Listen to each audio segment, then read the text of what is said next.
Do you ever look at your landscape photos on your iPhone and they're just not exactly what you were expecting? You may be neglecting these three important elements. Today, I am going to go over 3 tips to turn your landscape photography from this to this.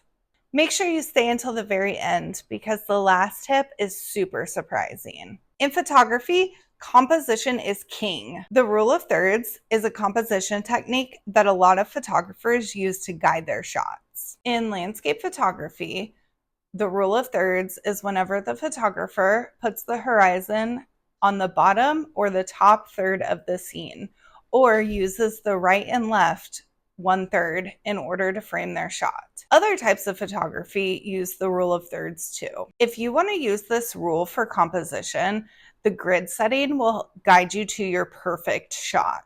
We have the top third, the middle third, and the bottom third. The frame can be divided vertically by thirds as well. To turn on the grid function, you go to Settings, scroll to Camera, scroll to Grid, and turn it on. You want to make sure your horizon's level and avoid putting the horizon in the center. Instead, put it on the top third or the bottom third of the grid. Golden hour and blue hour are the best times for photographers to shoot. Blue hour is the hour before and after sunrise. The sun rising will give the scene a cool hue. Golden hour is the hour before and after sunset. The sun setting will give the scene a warm hue. These 2 times are the best times to shoot because the light is less harsh and the contrast between the shadows and the highlights are more blended. When you shoot in the middle of the day, you'll find the light to be too harsh, with the shadows really dark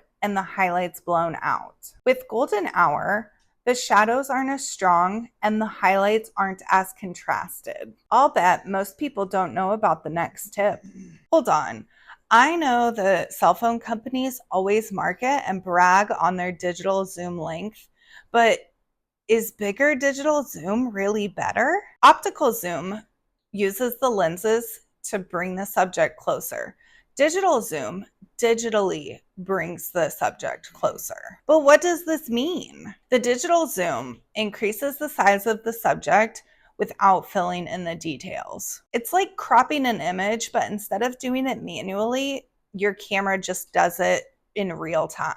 When using digital zoom, you lose the quality of your image and your images become grainy and pixelated. The iPhone 13 Pro, which is the cell phone that I use, has 0.5x, 1x, and 3x optical zoom. Newer iPhones have higher optical zooms. I always suggest using the optical zoom so you don't lose image quality. There is a marked difference between the landscape that is 3x optical zoom and 15x digital zoomed. This will force you to be choosy with the subject that you capture or get close enough to the scene that you can use the optical zoom to compose it just right. This might be challenging in some instances, but the results are so worth it.